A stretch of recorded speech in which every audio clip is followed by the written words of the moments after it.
Bueno, vamos a meternos en faena. Tenemos sobre la mesa un conjunto de fuentes que pintan un retrato fascinante, casi una radiografía social de una figura que a primera vista podría pasar desapercibida. Pedro Rafael Pasquinelli. El material viene de archivos de prensa, registros de instituciones, crónicas de la ciudad de Mercedes, allí en la provincia de Buenos Aires, en Argentina. Y la idea de hoy es intentar entender cómo una sola persona, a lo largo de casi un siglo de vida, nació sobre 1923, falleció en 2018, pudo convertirse en el arquitecto silencioso, en la viga maestra de la identidad de toda una ciudad. Es que es un caso de estudio. Totalmente.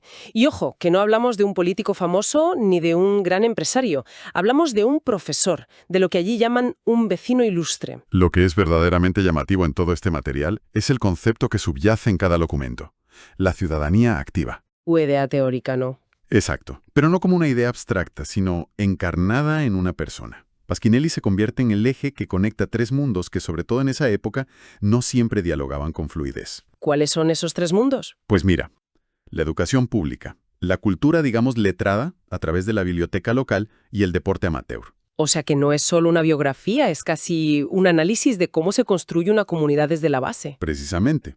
Vamos a analizar cómo su constancia y su presencia física en una era, predigital, donde estar era fundamental, no solo mantuvieron vivas estas instituciones durante las crisis recurrentes argentinas, sino que crearon un modelo de liderazgo cívico que, según los informes, perdura hasta hoy. O sea, no fue un único gran logro. Para nada.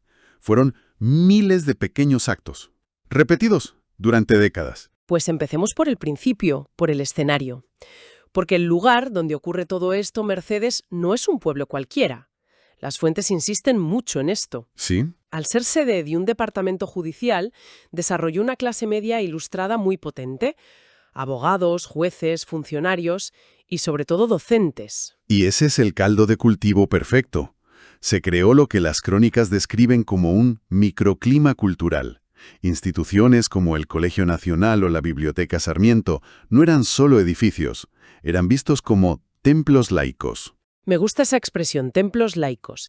¿Qué significa exactamente en ese contexto argentino de mediados del siglo XX? Pues significa que en un país donde la educación pública era la principal herramienta de ascenso social y también de construcción de una identidad nacional, figuras como Sarmiento o Alberdi eran próceres sagrados. Claro. Por lo tanto, las instituciones que llevaban su nombre tenían un aura casi religiosa. Eran los lugares donde se forjaba el futuro, ¿sabes? Entiendo. En ese ambiente la figura del profesor no era la de un mero funcionario. Tenía un peso moral enorme, era un guía. Entiendo. Su autoridad no venía de un cargo político, sino de un respeto social, casi reverencial. Precisamente. Y Pasquinelli encarna a la perfección el arquetipo del vecino ilustre, esa persona que dedica su tiempo libre al bien común sin esperar nada a cambio. Pero lo que hace su caso excepcional, y por eso estamos hablando de él, es lo increíblemente transversal de su influencia. Las fuentes lo definen casi como un trípode humano. ¿Un trípode? A ver, desarrolla eso. Pues mira, por un lado, la cultura letrada, en la biblioteca. Por otro, la cultura física, en el deporte y la educación.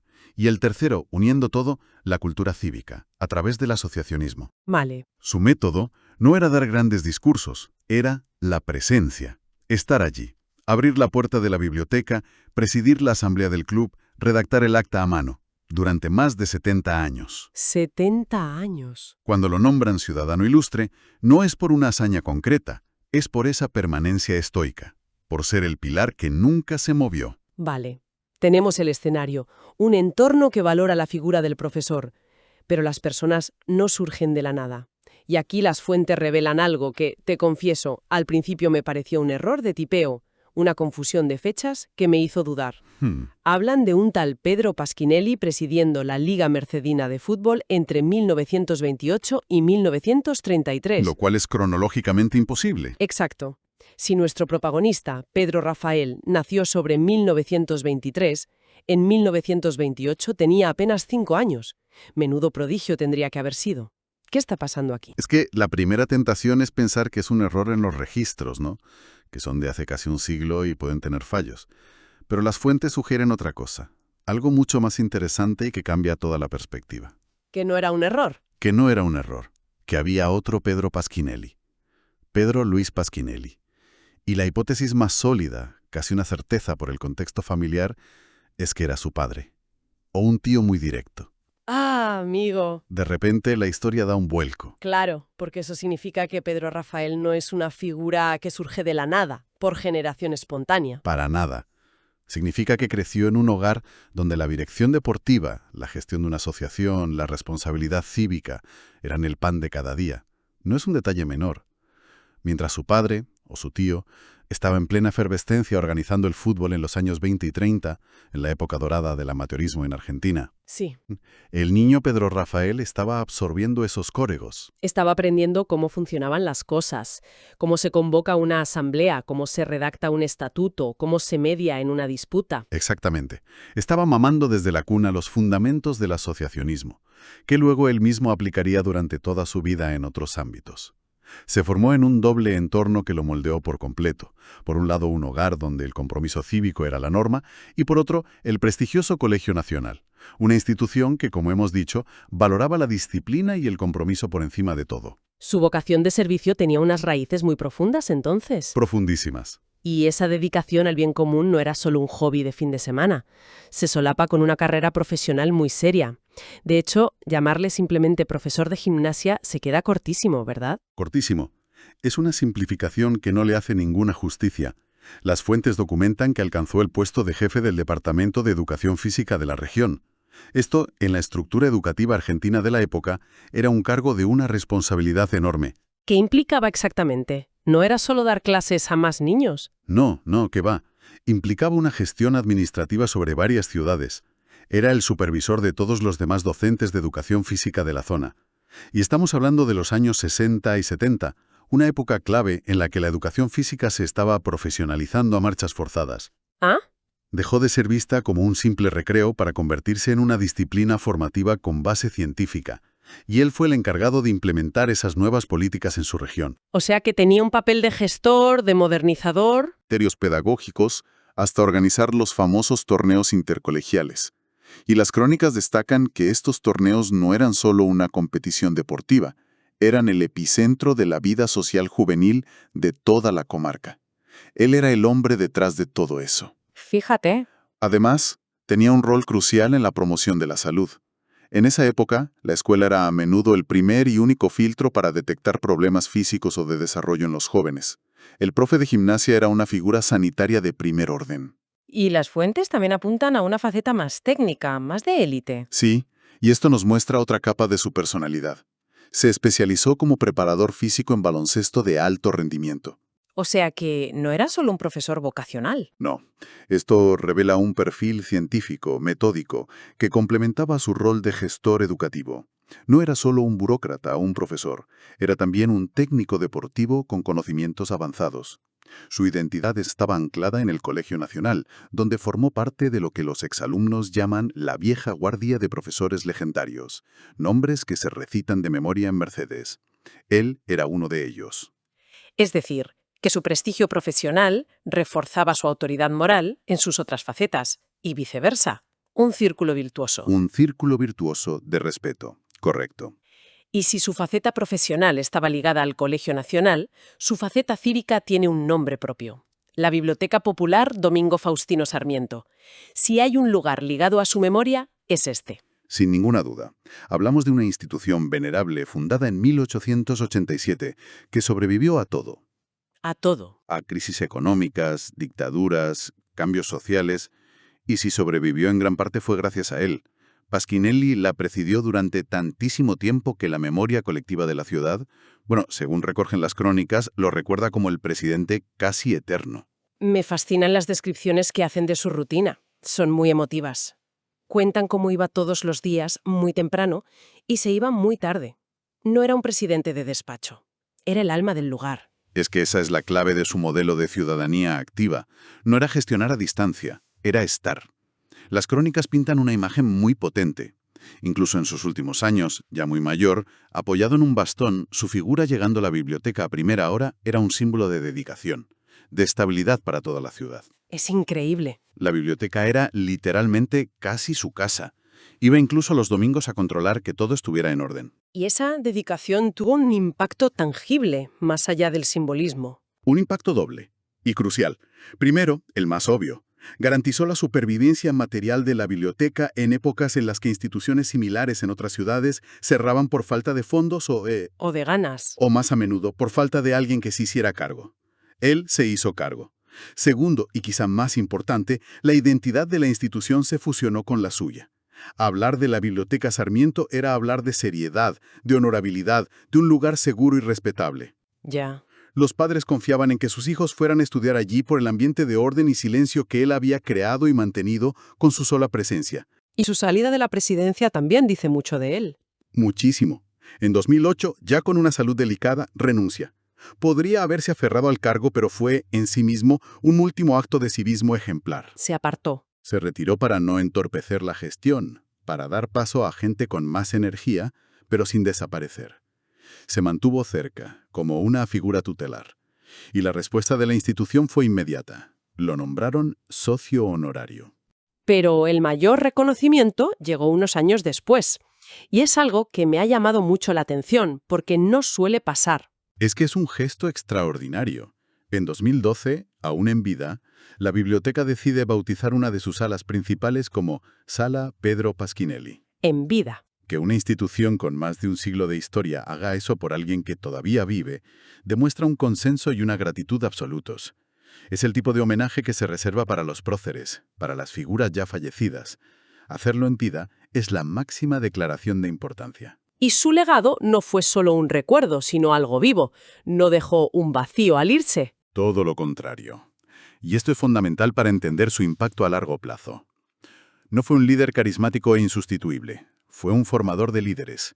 Las directivas posteriores, las que han modernizado la biblioteca y la han adaptado al siglo XXI, están formadas por gente que aprendió con él. Ah, mira. El informe cita explícitamente a Olga Alicia Coronel, presidenta en 2021, que fue socia desde 1977, y formó parte de las comisiones de Pasquinelli durante años.